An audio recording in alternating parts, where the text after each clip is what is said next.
और डॉक्टर साहब सबसे पहले तो मेरे ख्याल से बैटिंग पे आते हैं, जिस तरह आसिफ अली की बात कर रहे हैं, हमने अर्ली ऑन भी ये कहा था कि आसिफ अली का टीम में होना ज़रूरी है, क्योंकि ऊपर से अगर आपको अच्छा फाउंडेशन मिलता है, बाबर और रिजवान आपको देते हैं, तो एंड के आवर में, लास्ट 5 आवर में आपके पास एक पावर हिटर का होना ज़रूरी है, जो आसिफ का होना बड़ा इंपॉर्टेंट है इस टीम में। और अगर उसको ऑब्वियसली से कॉन्फिडेंस भी मिला होगा। और बॉलिंग में हसन अली वो अच्छा एक आध दिन बुरा हो सकता है बॉलर्स का, वो जाता है अपने रोल को, उसको पता है, अपने स्ट्रेंथ का उसको पता है, और बड़ा एक्सपीरियंस है, वेरिएशन बड़ा अच्छा है उसके बाद। जो अभी हमारे पास जो प्रॉब्लम आ रही है ना, अगर आप दूसरी टीमों में देखें ना, तो उनके स्पिनर जो है ना परफॉर्म कर रहा है, विकेट ले रहे हैं। हमारे पास इमाद वसीम तो ठीक है, वो तो इकोनॉमी उसकी अच्छी है, वो थोड़ा सा स्टॉक बॉलर है, वो रन्स आपको रोक के दे सकते हैं। आज उसने 2 आउट किए, लेकिन हमारे पास वो जो स्ट्राइक विकेट जो लेते हैं ना, वो स्पिनर हम उस चीज़ को मिस कर रहे हैं, क्योंकि शदाब लास्ट साल 1.5 साल से उस चीज़ को हम मिस कर रहे हैं। शदाब हमारे लिए विकेट लेता था, जो कि उसके विकेट लेना बड़ा इंपॉर्टेंट है, उसके फॉर्म में वापस आना। अब थोड़ा सा उसका जो बॉल है जगह पे गिरनी शुरू की, लेकिन स्टिल इस टूर्नामेंट में, इस वर्ल्ड कप में ना स्पिनर्स का विकेट लेना ज़रूरी है। जी सना, मैं बिल्कुल एग्री करती हूँ उमर भाई की बात से, और क्या पता हमें मोहम्मद नवाज़ को भी लाना पड़े, स्पेशली जो दिन के मैचेस हैं। रात में ऑब्वियसली ड्यू फैक्टर के साथ हमें प्रॉब्लम आएगी, लेकिन सबसे ज़्यादा इशू ये आ रहा है कि हमारे फास्ट बॉलर्स रन्स बहुत देते हैं। 7 ओवर में 85 रन्स दिए हारिस रऊफ़ और हसन अली ने।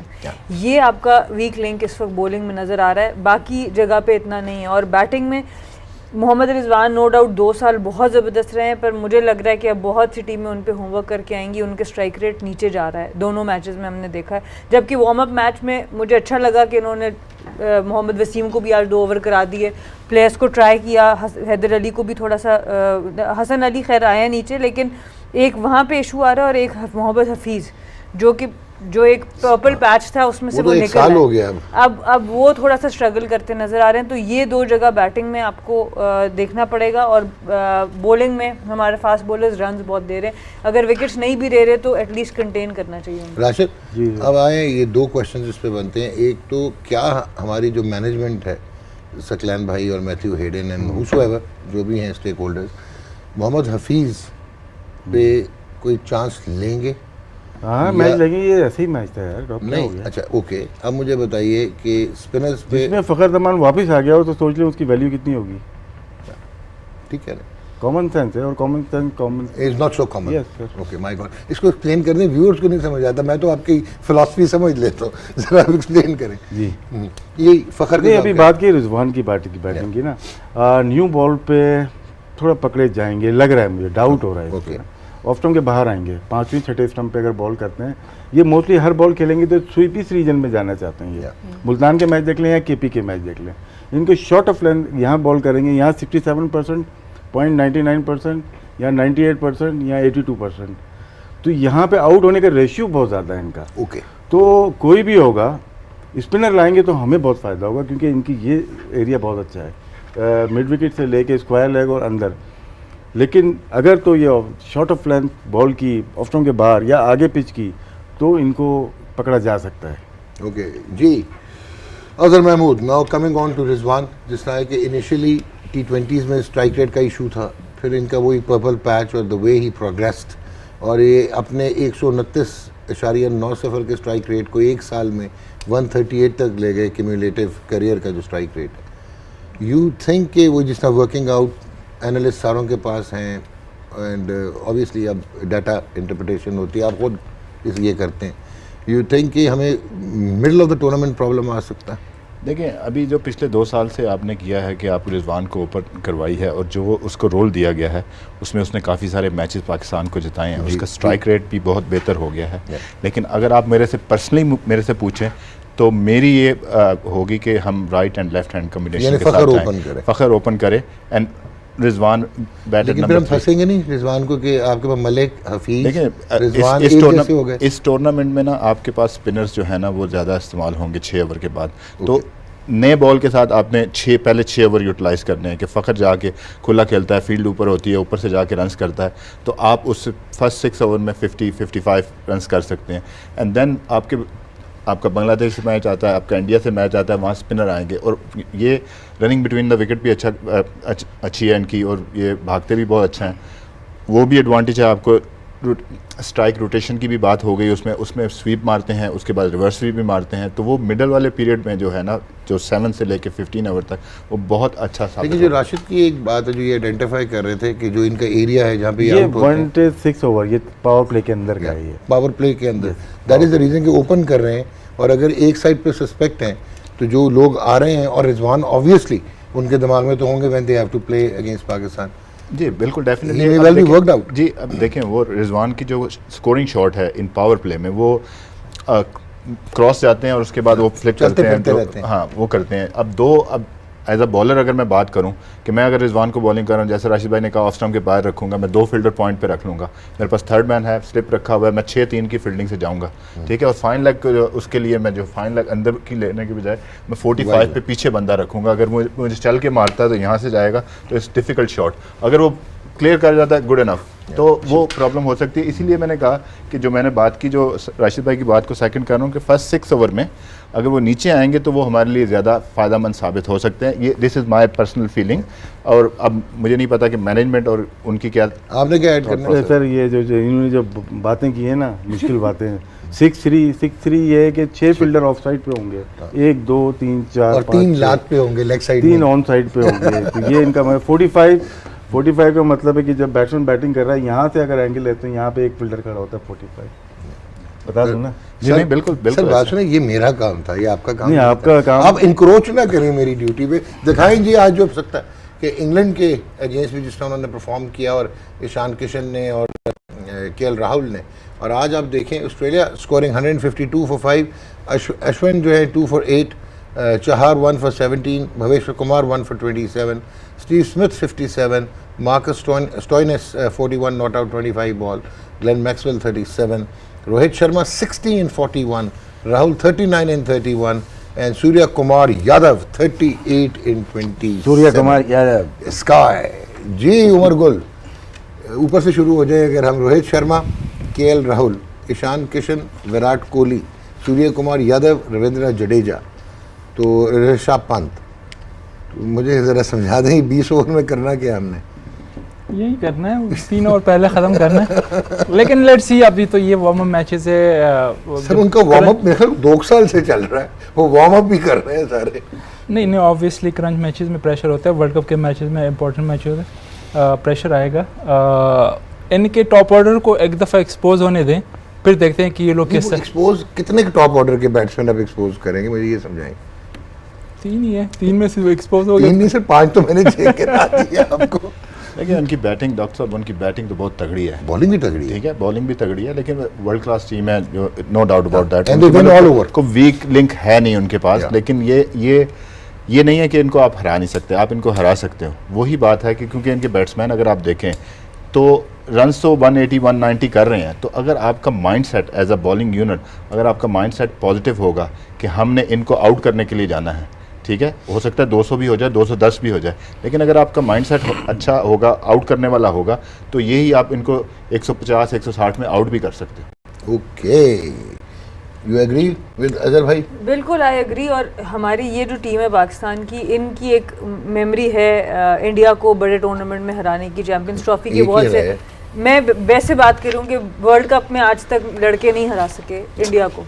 ये आपने गौर किया जरा, ये आपने जरा गौर किया, तसल्ली होगी ग्रुप बनाने की। इस तरह बिल्कुल सही बात है। 2 दफा खवातीन ने हराया इंडिया को, 2 दफा। और मैं इसमें यही बात करूंगी, हम ये बात करते हैं कि इसको आम मैच की तरह लेना चाहिए, आप नहीं ले सकते आम मैच की तरह। हमें सबसे पहले इस रियलिटी को सामना करना है, और फिर आपके अंदर वो भूख होनी चाहिए कि हमने हराना है, और ये टीम हरा सकती है क्योंकि इन्होंने पहले भी हराया हुआ है। So it's on a given day, 1-2 अच्छे ओवर्स और आप दूसरी टीम पे हावी हो जाते हैं, और फिर ज़्यादा प्रेशर इंडिया के ऊपर होगा, क्योंकि ऑब्वियसली वो एज फेवरेट्स जा रहे हैं इस टीम। या इंग्लैंड न्यूजीलैंड का स्कोर कार्ड दिखाएं, और फिर लास्ट चंक में जी हम ये ज़रा रिजवान वाली साइंस को ग्राफिकली देखने की कोशिश करेंगे। दिखाइए जी। सो इंग्लैंड 163 फॉर 6, और Jos Buttler, now this is Rashid भाई, ये तो आप जो कह रहे थे कि इंग्लैंड को आप नहीं कर सकते, इग्नोर नहीं कर सकते, ये साइड मैच है, प्रैक्टिस कर रहे हैं। 73-51 ball, Johnny Bairstow 30-21, Sam Billings 27-17, और इस छोड़ी 3 for 26। सबसे काम की चीज़ इसमें है आदिल रशीद को देखें सिर्फ। आदिल रशीद 3 for 18। स्पिनर का गेम है यहाँ पे, जो तीसरा अच्छा स्पिनर जिसके पास है ना वो पाकिस्तान के पास है। पाकिस्तान दो खेलते हैं, शुएब मलिक और हफीज़, दोनों अगर बॉलिंग करते हैं अगेंस्ट इंडिया, इंडिया के 3 लेफ्ट हैंडर बैट्समैन आएंगे, ईशान किशन आएगा, पंत आएगा और साथ में जडेजा है। ये सूर्या कुमार यादव पे नहीं जाएंगे। हम गलती ना करें, उनको गलती करने तो play. So before we wind up जी, अगर हम मोहम्मद रिजवान का तस्करा किया आप लोगों ने, तो अगर उनका कोई डाटा एनालिसिस जी आप हमें दिखाएं। सो शुरू करेंगे उमर गुल से, बट दिखाइए अगर जी। सो रिजवान का अगेंस्ट पेस स्पिन और फर्स्ट 6 ओवर जिसने आपने बोला, so now we have this last 2 years में अगर देखें तो 20 इनिंग्स हैं first to 6 1 to 6 overs phase में, और डॉट्स 44.6 हैं, एंड इनकी देखें ग्रेजुअल इंप्रूवमेंट है 22.97 to 15 overs, and then last 5 over की जो डैश है 21.4 डॉट परसेंटेज है, एंड मोबाइल यानी कि ज़्यादा हैं ये। और बाउंड्रीज देखें तो बीच की फेज़ में आपको कम नज़र आ रही है, ये राशिद भाई आप भी एक्सप्लेन कीजिएगा। इम्पोर्टेंट जो नज़र आ रही है इनका देखें तो वो फर्स्ट क्लास है। नहीं, आखिरी देखें आप, आखिरी देखें 16 to 20 या 47 60 and then 72 183 strike rate sir ji, 183 strike rate है। नीचे खिलाएंगे तो फायदा होगा ना सर, स्टैट देखे बगैर बोल इधर आ जाए जी उमर। तो इसका मतलब है कि अजहर का पॉइंट ठीक है जो कि why if you have Fakhar Zaman, so why not to have somebody जो कि फाइनल डैश में भी स्ट्राइक रेट देखें उनका, या ये है कि वो बिल्डअप करता है इसलिए वो स्ट्राइक करता है फिर डैश में। हम ये तो डिस्कस कर रहे कि इन दोनों में से किसी एक को नीचे आना, लेकिन जिस तरह अजहर भाई ने रिजवान के वो जो डिस्क्राइब किया ना, मुझे तो बड़ा अच्छा लगा, बड़ा ज़बरदस्त तरीके से डिस्क्राइब। मैं तो कह रहा था कि बाबर को नीचे आना चाहिए, लेकिन जिस तरह वो एज अ विकेट कीपर भी जितना वो बिजी है, जिस तरह वो स्पिनर को कंडीशन जो है मोस्टली स्पिनर्स ही होंगे, तो जितना अच्छा वो यूज़ कर सकता है, busy player running between the wicket उसका अच्छी है, रिवर्स स्वीप पैडल स्वीप ये सारे खेलते हैं, तो मेरे ख्याल से बड़ा अच्छा एनालाइज किया। डॉक्टर साहब उसमें देखें आपके पास जो है ना yorker is one of the best ball. अगर आपका यॉर्कर मारने वाला बॉलर जैसे फॉर एग्जांपल इंडिया के साथ खेलते हैं, आपके जितने उनके बॉलर हैं वो यॉर्कर बहुत अच्छा करते हैं। फॉर एग्जांपल अगर आप जो बंदा पैडल मारने वाला हो, हमारी आप बैटिंग लाइन में देखें तो हमारे पास ऐसे प्लेयर नहीं है जो पैडल मारते हैं, तो ये वाला बंदा अगर सेट है, जो 6 ओवर के बाद से उसको दे रहे हैं ना, तो उसको टाइम दे रहे हैं कि वो अपना टाइम ले, सेट हो और फिर फिनिश करे, तो उसमें यह है कि जो बंदा पैडल खेलता है ना, तो फिर वो बॉलर के लिए थोड़ा मुश्किल हो जाता है कि उसका बेस्ट बॉल अगर बाउंड्री के लिए जा रहा है तो आप जो है ना उसको पकड़ सकते हैं, फिर वो अपनी लेंथ भी मिस करेगा, फिर आप उसको अब वो राशिद भाई ने उस वक्त तो इत्तेफाक नहीं किया था, मेरे पे गुस्सा आया हुआ था इन्हें, लेकिन हफीज़ का मेरा जो पॉइंट ऑफ कंसर्न ये है कि he had a fantastic 1 year जिसमें वो मतलब बेस्ट क्रिकेट खेला T20 अपनी करियर की, बट लास्ट ईयर से ही हैज़ मतलब ऐसे लगता है कि he is out of place. So क्या वो obviously all the experience on his side, लेकिन डू यू थिंक कि वो पिकअप कर सकता है in these conditions in the major part of the tournament? बिल्कुल कर सकता है। देखें जो जहाँ तक PSL का था ना, उसके बाद से जब आया PSL जो पाकिस्तान में भी हुआ, वो बहुत अच्छा वो खेले। वहाँ पे जाके उन्होंने जो सेकंड लेग थी PSL की, उस पर उन्होंने स्ट्रगल किया। जो विकटें थी, जो पिचेस थी, वो सीमिंग फ्रेंडली थी वहाँ पे, जो है ना वहाँ पे उनकी हुई। उसके बाद अब सारी गेम है कॉन्फिडेंस की, जो है ना अब मैनेजमेंट के साथ क्या उनका था। अभी हमने एक वीडियो भी देखी सकलैन से, उनकी वो बातचीत हो रही थी, तो definitely Saqlain will go with Hafeez, मुझे जो लगता है। तो और हफीज़ ऐसा प्लेयर है कि एक मैच्योर प्लेयर है, उसकी इतना एक्सपीरियंस है, और आई थिंक कि उसके साथ जाना चाहिए। हम बहुत जल्दी जो है ना वो करना शुरू कर देते हैं। अगर ऑब्वियसली नोबडी इज आस्किंग कि आप उसको ड्रॉप कर दें और हैदर अली को खिला दें। हैदर पे भी बात करेंगे, वो सुना है, खबर आई कि लेकिन जहाज में आउट ऑफ फॉर्म हो गए 3 घंटे में। लेकिन डॉक्टर साहब मैं आपको बताता हूँ, अब जेसन रॉय जब फॉर्म में नहीं होता ना, तो यही मैं बात कर रहा हूँ, जब आप अपने प्लेयर को कंसिस्टेंट चांसेस देते हैं ना कि फेलियर आते हैं। और हम जब बात करते हैं ना, अभी जो बात हो रही थी अटैकिंग क्रिकेट खेलें, अटैकिंग क्रिकेट खेलने का मतलब है कि फिर आपको अपने फेलियर्स भी बर्दाश्त करने पड़ेंगे। अगर आप अपने फेलियर बर्दाश्त नहीं करेंगे तो फिर आप अटैकिंग क्रिकेट खेल नहीं सकते। आपका माइंडसेट जो है ना, आपको ये पता हो कि मैं आपको बोला हुआ कि जी आप जाके हिट करें और आपने खुला खेलना है, और फिर मैं आपको बैक ही नहीं करूँ, तो फिर वहाँ आके प्रॉब्लम होगी। अग्रीड आपसे। हाँ जी, सॉरी डॉक्टर साहब, आपने हफीज़ की बात की कि लास्ट ईयर जिस तरह उसकी फॉर्म थी और अभी इस साल जो ना वो इस तरह की फॉर्म में नहीं है। पहले तो आप देखें कि वो कौन सी पोजीशन पे लास्ट ईयर खेला था। एक ही पोजीशन पे परमानेंटली वो आ रहा था। जो कि लास्ट 6-7 महीने में उसकी जो ना बैटिंग पोजीशन हमारे इतने ओपनर से के ओपनर के होते हुए ना मिडिल ऑर्डर के हमारे ओपनर ही मिडिल ऑर्डर में आ रहे थे, तो उसको जो पोजीशन है वो काफ़ी फ्लक्चुएट हुआ ऊपर नीचे, जिसकी वजह से उसका कॉन्फिडेंस ख़राब हुआ। तो वही आप पोजीशन जब परमानेंट एक पोजीशन पे वो रन्स कर रहे हैं तो वहाँ से वो ऊपर नीचे हो, जिसकी वजह से मेरे ख्याल से उसका कॉन्फिडेंस लेवल थोड़ा सा। अच्छा, माय क्वेश्चन है, मैं फिर राशि के पास इसको वाइंड अप करवाऊंगा सना कि it's not I am comparing कि हम इंडिया से कंपेयर करें, लेकिन अगर वो ईशान किशन को कॉन्फिडेंस दे रहे हैं, वो उनका यंगस्टर है इन ए लाइनअप जहाँ पर राहुल भी है, कोहली भी है और रोहित शर्मा भी है, रविंद्र जडेजा भी है, बट स्टिल हैदर अली एक वाहिद मैं कहूँगा ये जो रिप्लेसमेंट्स हुई हैं उनमें से हैदर शायद खुद आया, मैं दरवाज़ा तोड़ के आया the way he performed in national T20 performance पे आपने किस चीज़ पे उसको पिक किया, the way he scored his runs. तो अब हमने उनको प्रैक्टिस मैचेस में तो देखा नहीं, this means he is not part of the final 11 plan. If he is not part of the final 11 plan, so हम क्या एक, और हमें ये भी लगता है कि बिल्कुल वन डायमेंशनल बैटिंग आपको नज़र आती है कि अगर आपने शोएब मलिक को भी रखना है, हफीज़ को भी रखना है, so how do you see that? देखिए, जब बड़ी टीम्स वर्ल्ड कप जीतते हैं ना, इसका मैं मिसाल दूंगी, MS धोनी ने जो वर्ल्ड कप पहला जीता था, एंड पे वो जब बॉल ओवर करवाया था तो उसकी तैयारी उन्होंने बॉल आउट जो उसकी तैयारी नेट से वर्ल्ड कप से पहले से शुरू कर दी थी कि जितने भी बैटर्स थे वो नेट्स में आके आखिर में इसकी प्रैक्टिस किया करते थे कि क्या पता हमारा मैच टाई हो जाए। तो जब बड़ी टीम्स वर्ल्ड कप जीती उनकी प्लानिंग वहाँ से होती है। तो मेरा जो अभी आज हैदर अली को जब मैंने नहीं देखा खेलते हुए तो मेरा ये कंसर्न है बिल्कुल, इसलिए क्योंकि जब आप बीच टूर्नामेंट में टीम जब भी चेंज करते हैं इट्स अ फोर्स्ड चेंज, आपको नहीं पता आपको किसकी जगह उसको खिलाना पड़ जाए, और उस वक्त जब आपने इस वक्त उसको बिल्कुल खिलाया नहीं है, you are throwing him in the deep water. तो उसकी तैयारी के लिए कि खुदा न खास्ता कोई इंजरी होती है, खुदा न खास्ता कोई आपकी 1-2 फॉर्म ख़राब होती है कि आपको रिप्लेसमेंट टॉप ऑर्डर में करनी पड़ती है, तो हैदर अली को हमने वो कॉन्फिडेंस नहीं दिया।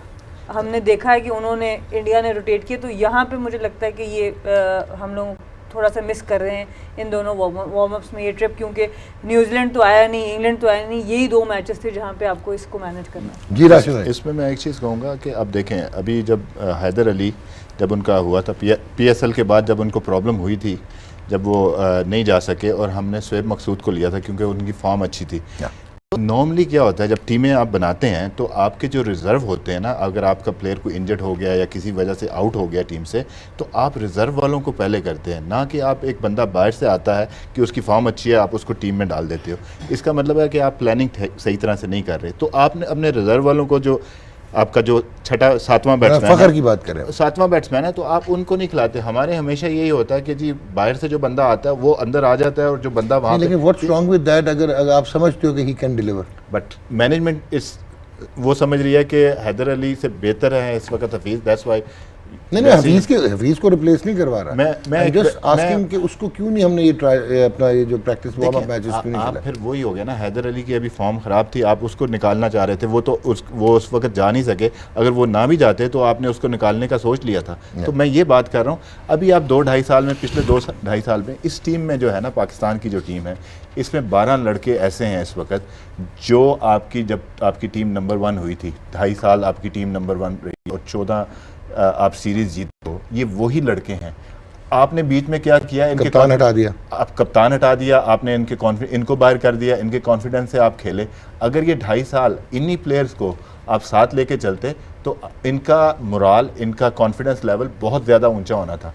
आपने ऐड करना है उमर या राशिद से वाइंड अप करवाएं आप? जी राशिद भाई, इस पे अगर हैदर अली इतने खिलाना चाहिए था, लेकिन जैसे आपने कहा न्यूजीलैंड से मैचेस नहीं हुए और इंग्लैंड से 2 नहीं हुए। यहाँ पे आपको 2 मैचेस मिले, 120 बॉल आपको खेलनी है। आपके टॉप ऑर्डर जो 4 हैं, ठीक है, फ़खर हो गया, बाबर हो गया, रिजवान हो गया, हफीज़, इनको 10 ओवर खेलने हैं, यानी कि 60 बॉल्स खेलनी है।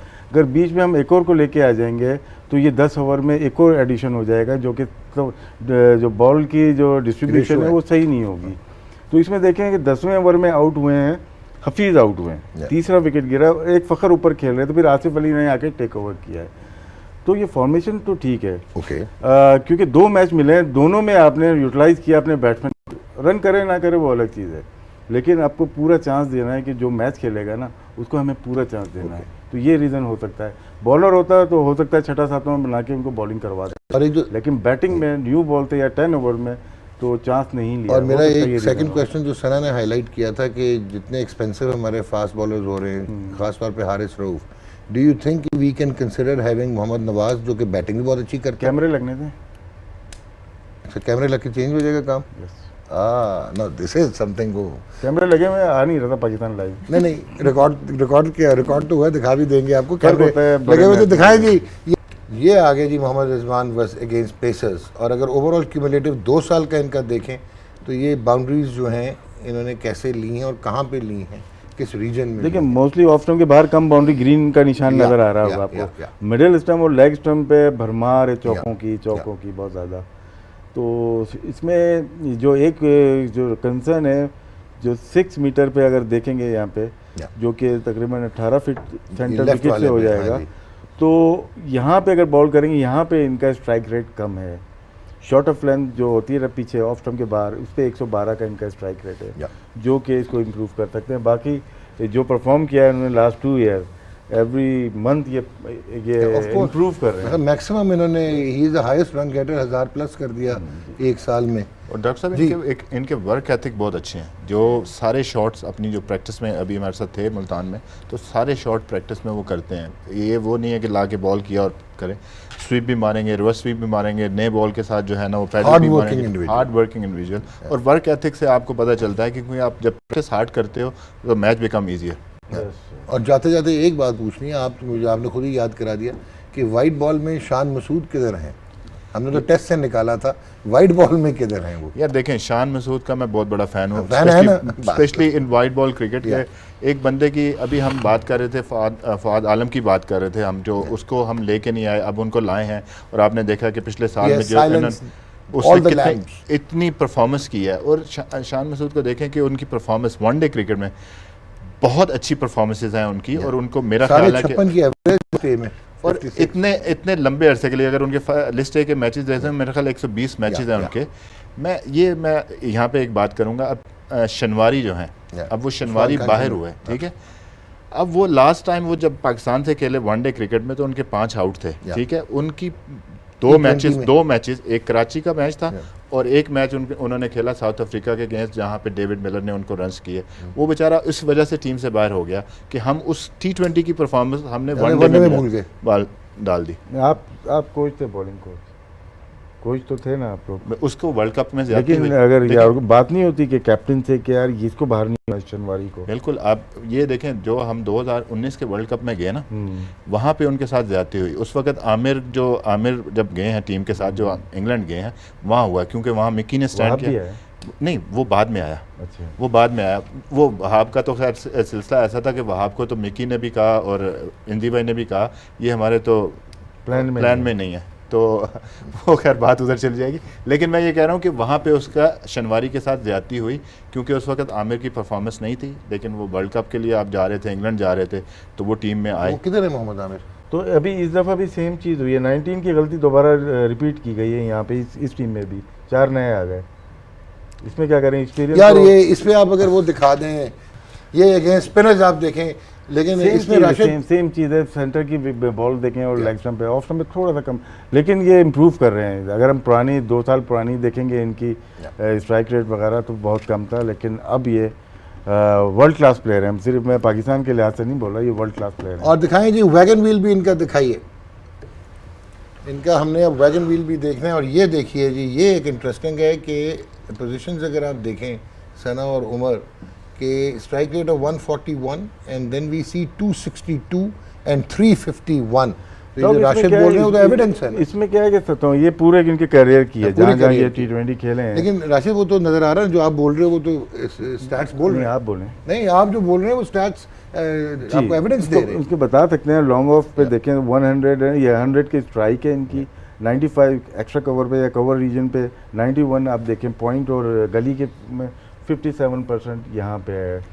लेकिन उस तरफ आप देखें रिकवर कर रहे हैं। स्ट्राइक रेट 141 स्ट्राइक रेट इनका फाइन लेग, और इस रीजन में deep square leg 171, 170 deep mid wicket और 159 ये इनका हो गया है, 130 का इनका हो गया है लॉन्ग ऑन के ऊपर। तो और साइड बहुत स्ट्रांग है। लेकिन राशिद इसमें इन्होंने एक चीज़ और, ऐसे प्लेयर को क्या करना चाहिए कि जो ये लोग बात कर रहे थे पहले दूसरे दिन कि जो स्ट्रॉन्ग पॉइंट है उस पर प्रैक्टिस करनी है। गेल का भी सिमिलर आप कह सकते हैं, पॉइंट पे 87% अगर उसका है, लेकिन मिड विकेट पे जो 171 है उसका 250 है। तो यहाँ पे इम्प्रूव करेंगे तो सारा स्ट्राइक रेट इनका। लेकिन राशिद इसमें एक चीज़ इंटरेस्टिंग है जो आपने आइडेंटिफाई किया था कि फाइन लेग पे रन्स नहीं बनते। नहीं, इनके तो इनके बड़े ठीक ठाक तगड़े रन्स है। लेकिन बहुत बड़ा रीजन लिया है ना ये हमने fine leg, sorry fine leg से को कॉर्नर तक का एरिया, इवन आप लॉन्ग ऑन का भी एरिया इसमें कर सकते हैं। 130 का स्ट्राइक रेट बुरा स्ट्राइक रेट नहीं है वहाँ पे, तो लेग साइड डोमिनेट प्लेयर। और ये इसका मतलब है ये जो एक्स्ट्रा कवर के ऊपर भी आपको नजर आ रहा है, ये भी काफी एक इनका वीकर एरिया है कि स्ट्राइक रेट ऑफ 95 ये पूरे लाइफ का इनका पूरे करियर का है। ठीक, लेकिन हम जाएंगे ये 1 साल के लिए जाएंगे तो शायद चेंज हुआ हो, वो हम कोशिश करेंगे इसको हम लेके आए अवेलेबल। ठीक है जी, let's wind up. Umar Gul, last few words, you have hopes from this Pakistan team? Hope for the best always. नहीं, वो तो ऑब्वियसली इंशाल्लाह एक तो नेशनलिज्म में एक पाकिस्तान से खेले हैं, एक ऑब्वियसली ब्लेसिंग्स ऑफ अल्लाह में भी विद देम, लेकिन प्रैक्टिकल रियलिटी में जो एक कई दफ़ा नेकेड ब्रूटल ट्रूथ जो है वो काफ़ी बेटर होता है टू स्वॉलो।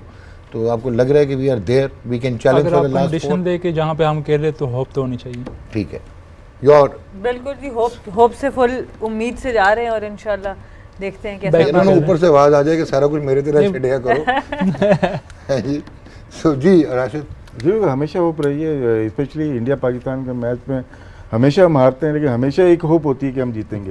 इस दफ़ा भी सेम है, जीतेंगे। नहीं, मुझे अफगानिस्तान से भी टेंशन है, न्यूजीलैंड से भी टेंशन है। जी भाई, आपको तो वैसे ही टेंशन है। Thank you very much. अब आगे ना ये इस साइड यार, मैं कल ना अपने ब्यूरोक्रेटिक इम्पैक्ट यूज करते हुए स्विचिंग कर रहा हूँ, आप जा रहे हैं उधर राशिद भाई के साथ। आप ये ना हो जाए जो दो आपके साथ है वो भी मिल जाए। आप पहले ही ले लेते हैं अजहर भाई को, जल्दी वाइंड अप कर देते हैं।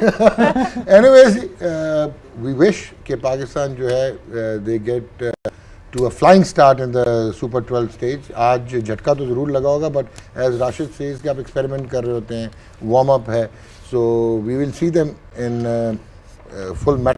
लेकिन at the end of the day India की जो परफॉर्मेंस और जो एटीट्यूड, जो बॉडी लैंग्वेज है, हमारा पहला match on 24, let's keep our fingers cross. Thank you very much Azhar Mahmood, और thank you very much Rashid. Thank you, बड़ा शुक्रिया। उन लोगों को तो मैं शुक्रिया करूं यहाँ पे आने का, आपको शुक्रिया करूं मुझे बर्दाश्त करने का।